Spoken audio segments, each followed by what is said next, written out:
Hello, friend. Welcome to Grandpa's Horror Stories. Don't forget to like, subscribe, and comment your own stories. Let me start off by saying that I'm not particularly religious. If you asked me if I believed in God, I'd probably just shrug, grunt out a few words about being on the fence about it, and continue with my day. Of course, that was before last night. My friends are the kinds of people who like wild nights, crazy parties, snort a bit of coke, take a bit of E in the bathroom, maybe hook up with someone and leave a text on my phone at 10 past who the fuck knows, telling me they don't need that ride I'm offering after all. Not to say I don't like a drink, I do. It's just clubs aren't my style. Lying low in a pub somewhere, drink in hand, listening to the TV drone onto whatever channel some scruffy guy in the back barked out, for I guess that's my idea of fun. So when my friends tell me they want to go out for a night on the town, I say sure. I hang on for the first club, buy a non-alcoholic beer in case my car is required, and try to pretend that I'm having fun. By the time I see them grinding on girls, on guys, when they strike conversation with someone who definitely might be a dealer, well, I decide my services are no longer needed. We are too far out, the night tube is on, back and call, and I can always find my car the next day. That's when I wander out of the club, look for something a little more rustic. Not that that's hard to find, not at all. I found myself in a bit of a state inside of a bar called the Ragged Feather. Wasn't a fan of the name all that much, but the drinks were cheap, and the largest demographic seemed to be middle-aged men watching reruns of the football. I tried to pretend I had just staggered out of a club with my ears ringing. I slicked my hair back, slipped my phone into my hand, and wandered over to the bar. I took a double shot of whiskey and drank it in one hit. Just because I wasn't at the club didn't mean I couldn't have a good time. I hung at the bar a while on my own, scrolled through my phone pretending I was doing something far more impressive than I really was. I kept an ear out for the guys on the sofas. They'd get vocal every now and then. I think the football was just running highlights, but they were incredibly dedicated to their teams. I got another whiskey and bled into the background. Of course, stragglers from clubs are commonplace. It wasn't long until some scantily dressed women staggered in, laughing, chuckling, pointing for where they wanted to sit. I saw a guy walk in with his friend slung over his shoulder. Catatonic, most likely. He threw his friend onto one of the leather sofas, ingrained with beer and smokes, and demanded 2 pints of water and all the peanuts the bar had in stock. The bartenders seemed bitterly amused. Some of the girls were taking selfies, Snapchatting their friends who were still at the club. They were ordering shots, gearing themselves up for the next leg of their night. A couple blokes wandered in with curries and takeout trays. I saw someone eat a Big Mac on the outside seating through the window. This was a night for the young and inebriated, and my mind was just dulled enough by the whiskey to enjoy the characters I could watch peaceably without interacting with. That is, until someone slipped into the seat next to me. Do I look like a girl with daddy issues? She was of average height, although that wasn't apparent immediately due to the fact that she was leaning her arms heavily against the bar. She was slim, with short and astoundingly bright red hair. It framed her round face, a face that was marred with smudged eyeshadow, smudge, lipstick hell. It looked like her makeup was in the process of melting right from her face. There was a chip knotted into a curl in her hair just by her forehead. The drunk side of me was actually tempted to pick it out. The girl was clearly drunk, and as I looked around the bar, I couldn't quite place where she had come from. She didn't belong to the crowd of selfie takers. She wasn't with the catatonic guys. I hoped for her safety that she wasn't with the middle-aged men. I tried to look out the window to see if maybe a group was missing one inebriated, bright-haired girl, but I couldn't. The window had fogged up. Too much heat inside, not enough outside. "Are you okay?" I asked her. She pointed her finger at me. "Answer my question," she slurred.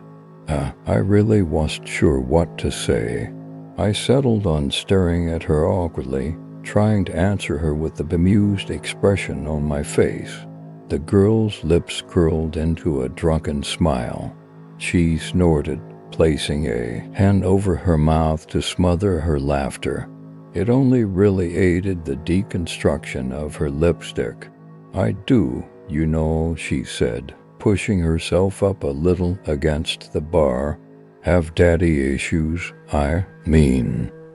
In case that wasn't obvious, she gestured to herself, to the missed clothing that must have looked quite spectacular when Shed left home that evening, to the stains that looked a lot like old food, the sticky residue on her neck and shoulders that was quite obviously a thrown drink. "What happened?" I asked her. Her hair had curled around her neck, I realized. It was sticky with that same substance. She was a wreck. "I got in a couple of fights." "No big deal," she said, shrugging. "Didn't start any, of course. No, I don't do that. But my father, your dad, did this to you?" She smiled brightly. "In a way. Do you need me to call someone?" I already had my phone in my hand.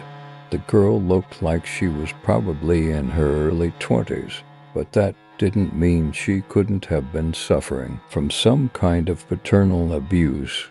The only number I knew off the bat was Childline, which was quite appropriate. The police? Jesus, was I going to have to deal with the cops tonight? While my friends were snorting coke, not to doors down. The girl pushed my hand down firmly. She was already shaking her head. "No," she told me. "I don't want you to call anyone." Now her expression changed. It wasn't the attempted sultry look I'd seen on many girls of her state. It was open and wide and engaging. She wanted something from me, and I felt compelled to give it to her. "I want something else." "What do you want?" I asked her. "To tell you a story," the girl said, before glancing to the bar, "and for you to buy me a drink. The universe is a pain sometimes, and I'm afraid I think I might have lost my wallet." I laughed. I didn't know this girl, didn't know where she'd come from at all. My nights were generally about getting comfortably wasted and making sure my friends weren't dead in a ditch by the end of it all. I was used to getting hit on every now and then, but even as I was sat on that bar stool with a drink in my hand, I knew that this wasn't what this was. This girl had no intention of getting into my pants. All she wanted was to talk. I guess I was okay with that.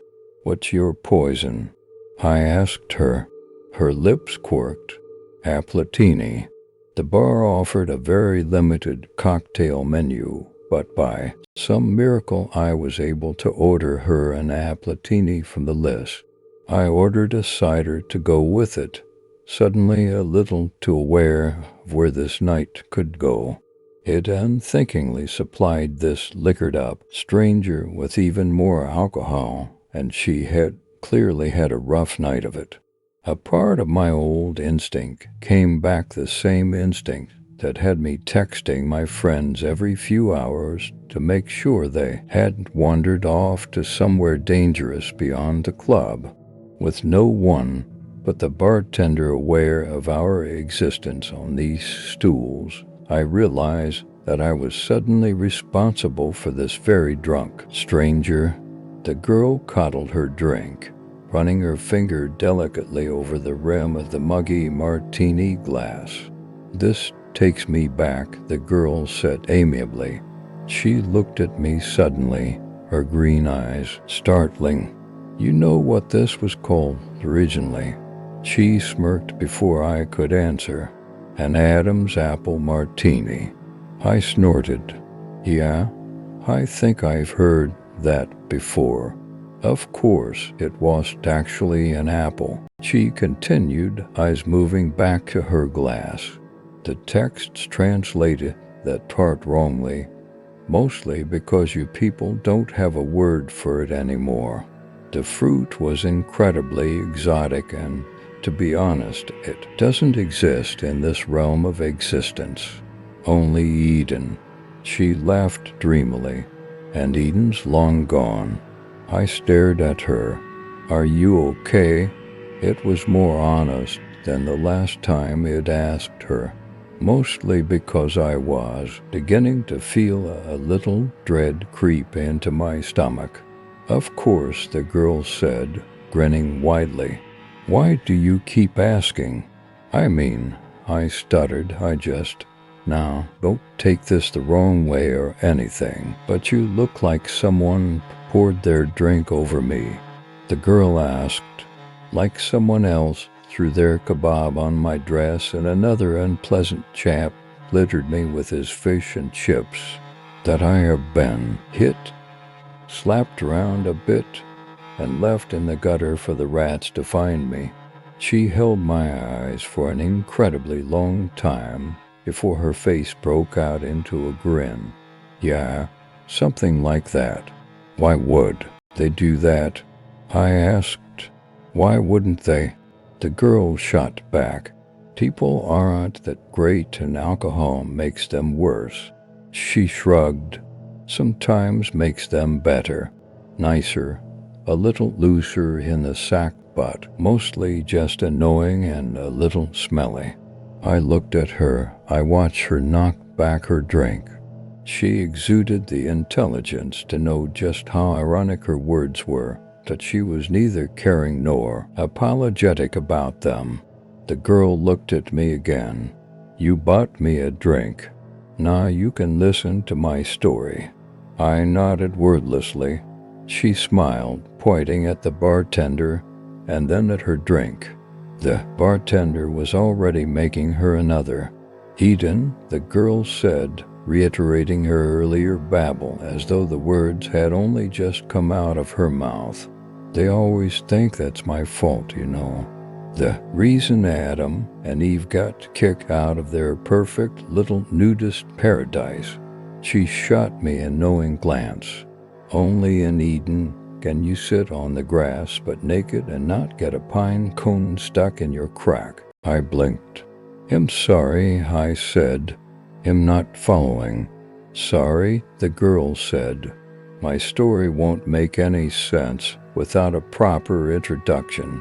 She reached out her hand. "Hello. My name's Lucifer." She winked. "But you can call me Lucy. There's an uncomfortable heat that stretches through your veins when you first go into fight or flight mode. Adrenaline pounds through your blood, and all you want to do is get up and go. It overrides everything else." A lot of things made sense when the girl told me her name. For starters, that she was crazy. She had to be. She looked like she'd been attacked on for separate occasions in one night, and up until that moment, I hadn't known how that could be possible. Behind the melty makeup and dirty clothes, she was rather attractive, and her attitude had come off as catty or rude. If she'd been going around telling people she was the devil, though, that gets a reaction out of people. I suddenly felt myself looking at her wrist down towards her ankles. Did she have some kind of cuff on from one of those mental institutions? Had she broken out of hospital after a nasty bump on the head?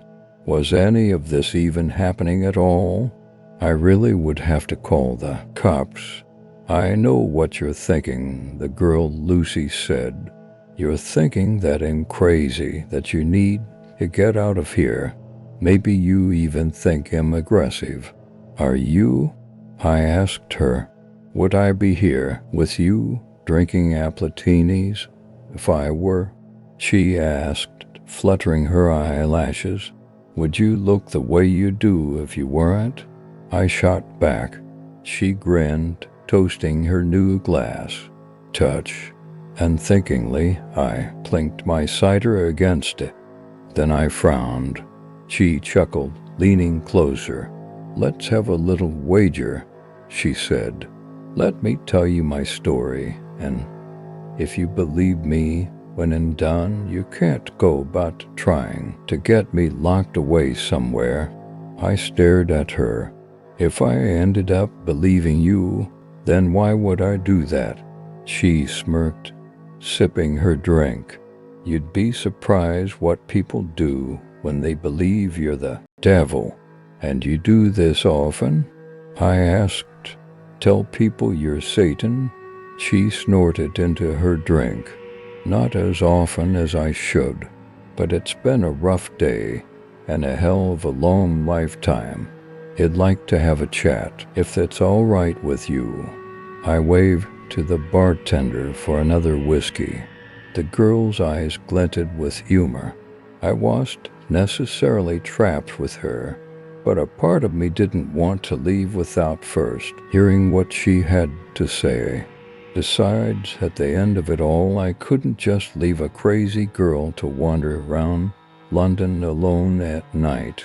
So I said, taking a swig of my drink, Eden. Lucy laughed. Adam and Eve. I continued, you're saying that's true. God created the humans and we all came from them. God made the prototypes, Lucy corrected with a raised finger. My father created angels as his toy soldiers, but he had failed to make anything like himself after us. It was his next big project, and he spent every waking hour of existence slaving over his prototypes. He gave them a perfect utopia to live inside of, but he wanted to test them. He wanted to know whether they had free will. And did they? Lucy's face soured. No, my father could never bring himself to go that far. He tempted them with the idea of knowledge beyond their understanding and told them exactly what they could do to claim it as their own. But to be able to create a being that could go against his law. Oh, my father is a very controlling being. He was afraid to unleash that ability onto them.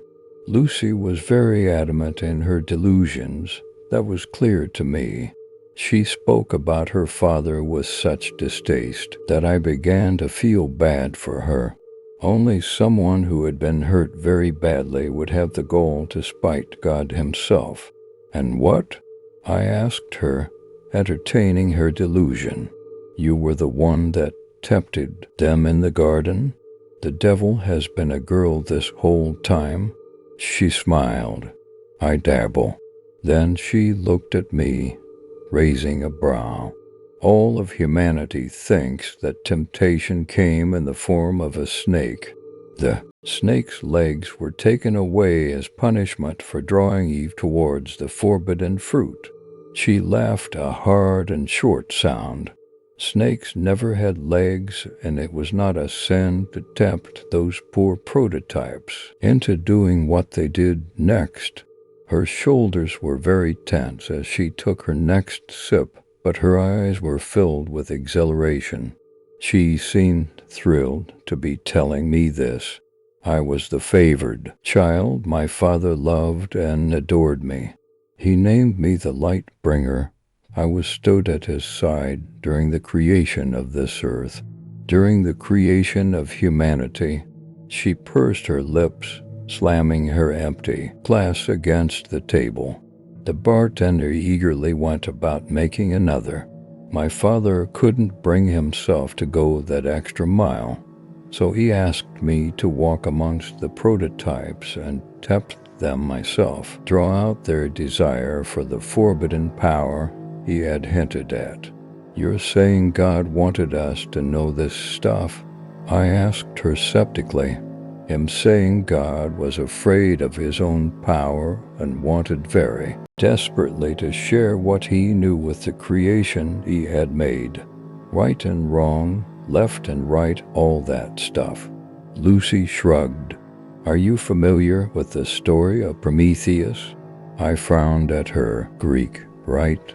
They say he stole fire from the gods or something to help the whiskey as making things a little foggy, and I struggled with the direction it'd been heading." Lucy grinned. "Cracked," she said, cutting off my attempt. "Prometheus stole fire from the gods to ensure that humanity progressed. You'll find that every culture has an idea about way humans got their ability to evolve, to move forward, to create. God was the creator, and he wanted to give that ability to his prototypes. I gave them that ability by tempting Eve to eat the fruit." She shrugged impassively. "Now the world sees me as the ultimate evil." "If what you're saying is true," I said slowly, "then God must be just like us." Lucy's lips thinned into a feral smile. "My father is very egocentric. He may have planned to create you in his image, but in the end all he managed was to mold your minds into his. He gave you autonomy, the ability to think for yourselves. His angels were his soldiers, and I was his most faithful until that day." "Angels don't have free will?" "No," Lucy said, "they don't." "And what about the devil?"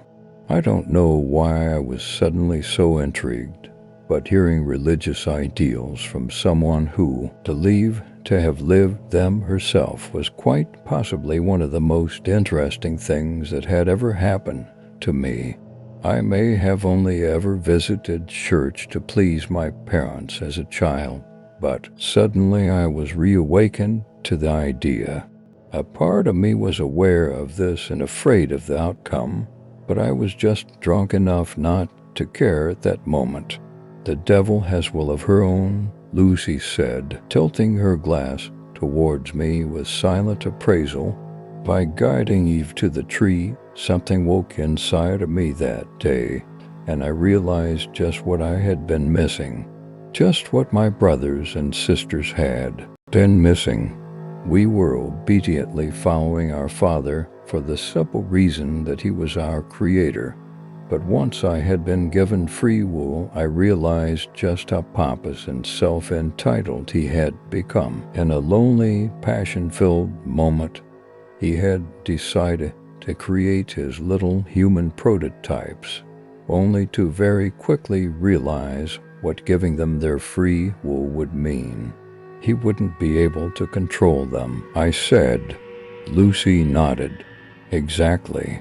And after, he realized quicker still that he could no longer control me. So he sent you to hell." Lucy nearly choked on her drink. She smiled around her glass. "Let's not get ahead of ourselves." I sobered a little, straightening in my seat. The people in the bar were suddenly so quiet around me, and I no longer care what they had to say or the characters that they portrayed. The only character I cared for was Lucy. I tried to explain to my siblings what had happened in Eden and what had happened to me by default, but they wouldn't listen to me. They didn't understand free will. How could they? I only knew it because I'd been given it by mistake. At that moment, I didn't even know that I had free will, only that I was suddenly aware of all of my father's flaws. My siblings couldn't see those flaws, and so they thought I had suddenly turned cruel and was abandoning our father by exposing him as a sham for the ruler we all thought him to be. Lucy sighed heavily. Adam and Eve and all the creations that followed were booted out of my father's perfect little utopia. Now they had his knowledge. My father was terrified of what he had done, and after what had happened to me, I could recognize his terror and understand the loneliness he had felt that had guided him into using me in the first place. Lucy's eyes were heavy-lidded. Her sadness was almost palpable. I thought that he would want to spend even more time with me than before. After all, we were more alike than any of his other children. But he became distant, quiet. He played around with his little humans every once in a while, but mostly he condemned them. He blamed them for his weakness. She smiled weakly. He blamed me. Lucy's story was turning more and more into that of a child with a distant, somewhat abusive father. I had known many kids with a background like hers, and now I was beginning to fear just how much of her story was rooted in truth. It heard that it was easier to sink into fantasy when you had been abused, and I wondered if that was the reason for her story, for her desperation to share it with me, a complete and total stranger. I respected her wager. Whether or not I liked it, I felt compelled to let her tell me her old story before I tried to judge or unravel it. I sat quietly, letting her come around as she played with the last of her drink. It became clear, Lucy said after a long moment's pause, that I no longer belonged where I was. I couldn't follow my father's plan because I could see that he no longer had one. My siblings refused to see reason, and so, eventually, I was met by many of them, headed by my father. He told me all that I feared. He told me that I no longer belonged where I was. I wasn't an angel anymore. I was no longer his light bringer, his Lucifer. I was a mutation of his will, and so he extracted me from grace, and I fell. A long silence stretched between us, only interrupted when the bartender poured us two new drinks. Lucy drank hers reflectively. I didn't touch mine. I am afraid, Lucy said quietly, that this is the part that generally makes people want to punch me in the face. Why? I asked. Because your dad threw you out? I paused, trying to abide to her metaphor, that he put you in hell. Lucy laughed sadly. Ah, humans. My father gave you his way of thinking, and look at you. She shook her head. No, not because he put me in hell. Then why? I fell to earth, Lucy said. Father gave me dominion of the one place he thought I would fit in. Humans had free will, so did I. What is the saying? A match made in heaven? She snorted dismally. Of course, that's not quite right, is it? When I fell, I was faced with a humanity that was so different from my father's little prototypes. Her tone had changed. There was an aggression behind her words that began to unsettle me all over again. I saw emperors and kings, governments and churches. I saw corporations who claim to be rulers, presidents, and big fat dictators. And I watched as humanity fought and lost. And finally, just finally, they gave up altogether. They were no longer able to rise up to all the greed and control set upon them. There was just too much to change, and humans soon realized they just weren't as free as they thought they were. Sure, they live under the illusion that they have free lives, but most of them simply do not. She clicked her tongue. I grew to loathe you all. Then she took another hit of her drink. I can see what you mean, I said, allowing my gaze for the first time since meeting her to graze over the other individuals in the bar. At the girls playing with their phones, the boys trying desperately to sober up, the men enraptured with their game of football on the telly. We all led very different lives, and we were all here to get drunk, to lose ourselves in entertainment. It had been the first time that it wondered what we were hiding from by doing this, and I knew then that I wasn't the only person to think it. You hide behind your alcohol and poor choices and pretend you have free will, Lucy said, waving her hand across the room. No one paid us any attention. It's true my father gave you the will to make those decisions, but you squander it. The free will I felt to provide to all of you, the free will I was given by a twisted mistake, and you make a mockery of it. You follow senseless leaders without questioning them. You abide by laws made centuries ago that no longer make sense. You do these things because you have given up on the opportunity to follow the will of your own, not of others. That isn't all of us, though, is it? I asked her, trying for some reason to defend our species from the mad young woman. Because you see it on the news all the time, don't you? People do rise up. We do protest. People can make a difference. Lucy laughed bitterly, nibbling the rim of her glass. Really? She said.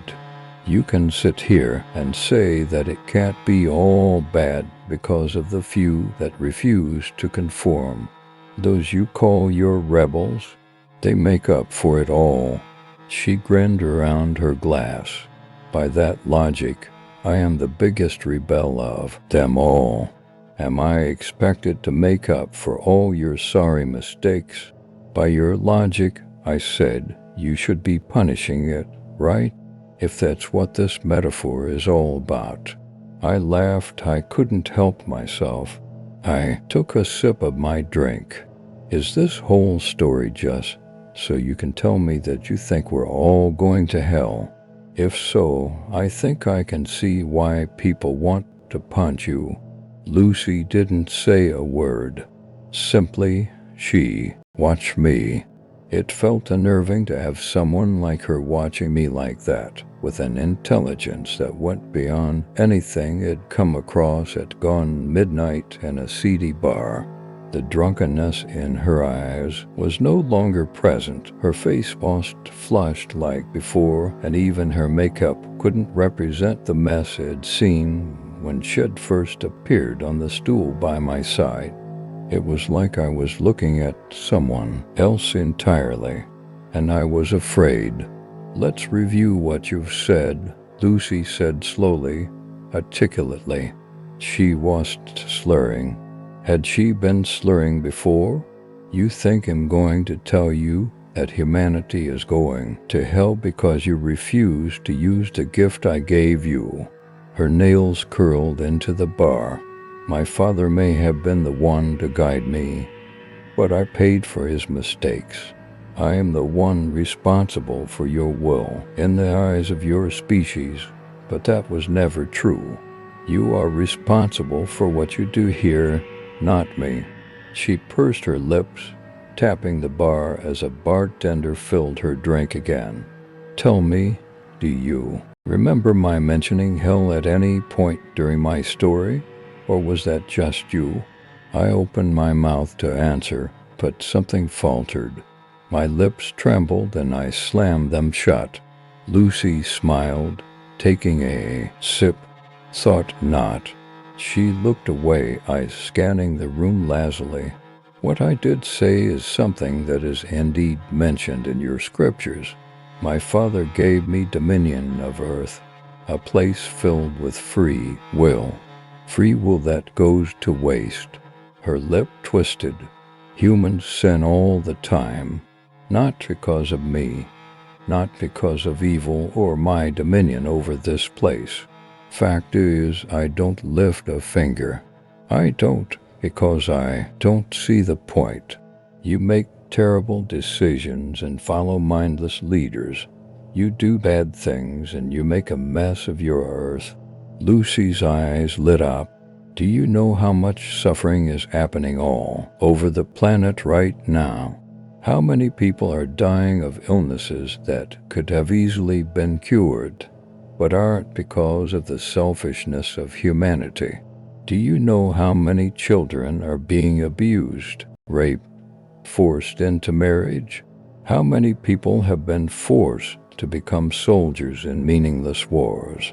How many humans have killed for ideals they don't believe in? I stayed very quiet. There was nothing I could say. Lucy's words were unbearably honest, and every sentence sliced into me like a blade. I felt cold and sick and terrified. War, famine, pestilence, death, these things are all present, and they have nothing to do with me or to do with any deity. They are all here because of you, not because of your free will, but your inability to use it. Lucy smiled at me, a grin so cold and unnatural that I felt like I should run all over again. But I stayed where I was, frozen to my very core, because I wanted to hear what she had to say, because I needed to. And here's the kicker, Lucy said, because this is the part that actually enrages people enough to kick me. She winked. Hell is what happens after you die. Hell is right here, right now, somewhere through the many scriptures. A few words got crossed over and people started thinking that hell was a punishment after you die. Fact is, hell is earth, my earth. God gave this place to me to do with it what I will, and I refuse to do anything. What are you saying? I asked, because I was suddenly very desperate. Exactly what you think, Lucy said, toasting her glass. I didn't reciprocate, and she laughed, a light and airy sound. I had so many plans for your species. I wanted for us to rejoice in our free will together, to create a place that was free from the cruelty and power my Father exuded over the angels, his firstborns. I wanted to make a real utopia. Unfortunately, you humans just don't want that. She shrugged. My Father sent me down here thinking I had become one of you. All that I have learned is that he gave you much more of his image than he ever intended. Stop, I said. This isn't funny anymore. Of course it isn't funny, Lucy said, grinning even wider to prove her sick irony. Humans punish themselves by sitting by and doing nothing. They have made their own hell, and you know what's worse, what's ultimately worse. Some of you are so blind to it that you think your life is heavenly. She didn't wait for me to ask what she meant. She simply barreled forward. The rich and powerful, those in positions that steal from everyone else, they get a taste of the good life. That's very true. Then they die and they don't go to hell. They come back here to earth, which is hell. She tipped her head. Are you following? Reincarnation, Lucy said quickly. She practically purred the words. A neat little trick to make sure your souls stay here forever. You get a taste of the good life every once in a while, a handful of you at a time, and that's enough for you to believe that this is some kind of real middle ground. that you aren't living hell every day. Then you die. You die for a moment, and then you're in the body of someone facing the realities of hell. But of course, you never remember the time you spent in a better life. A part of you just has that inkling to hope. That's all. Hope makes you think that it can all get better. She slammed her drink so hard against the counter that it shattered. I didn't do anything, not even when flecks of glass littered my hands. I could only stare at her, a tightness in my chest constricting my very soul. No one else in this bar mattered in this moment, but of course that was what she had been saying this whole time, hadn't she? None of them noticed the scene. They were caught up in their own realities, their own hells. The bartender didn't clean the mess. The glass lay there, remnants of Lucy's words lying in a stolid mass on the streaked wooden surface. It never gets better, Lucy spat. You are stuck in a loop, and until you do something about it, you will never be free. None of you. And I won't do a thing to stop it. Huh? I asked. I don't know when I started seeing the girl in front of me as more than a girl, but with a weakness threatening to pull me apart. I stared at the bright-haired thing in front of me, and I saw something more than a human in her early 20s. I saw more than a girl suffering abuse from her father. I saw a fallen angel. I saw a being with scars buried so deep that they existed beyond this realm of seeing entirely. I saw something that I would never be able to write down in words, no matter how long I lived. How do we change this? I begged. But Lucy didn't answer me. I didn't blame her for that. Blame gets thrown around so often, and I knew then that she was sick of that. Sick of being blamed for our mistakes. So I changed tactics. Why me? It was an honest question, and I think somewhere deep down, Lucifer respected that honesty, which is why she said, when you first saw me, you were afraid for my safety. When I told you I was the devil, you wanted to lock me away. But still, you did so because you were afraid for me, and not for yourself. You didn't wish to harm me, not even when I told you who I was and what I could be capable of for changing your sorry lives. You are a good person, but I am afraid that means nothing when you don't have the will to do anything with it. She smiled at me sympathetically. The devil showing sympathy for the human that sat across from her at the bar. It was surreal, and for a few heavy moments, I truly thought I must be dead. There was no other way to explain what I was seeing, who I was speaking with, what I had just heard. What am I supposed to do? Lucy reached out to me. She placed a hand on my shoulder. Her hand was cold and warm at the same time, and I felt my blood boil where her fingers scraped my skin. And I knew, sharing a story like this is easy. Hell, it might be the hardest thing I've ever done. Good thing there's no such thing as hell, then, right? The fact of the matter is simple. The world is a mess because we refuse to change anything. The devil herself walks among us, and she desperately wants to make our lives better, but she won't. She won't because we won't. We have to prove our will to her before she is willing to do anything herself. We have to be good to each other to help us all to be free. Of course, Lucifer told me one last thing before she left that bar. One thing that will stick with me until this body is nothing but rot in the dirt. You can tell as many people as you want, but take a good look at me. I have told 5 other humans this night the same things I have told you, and this was their reaction.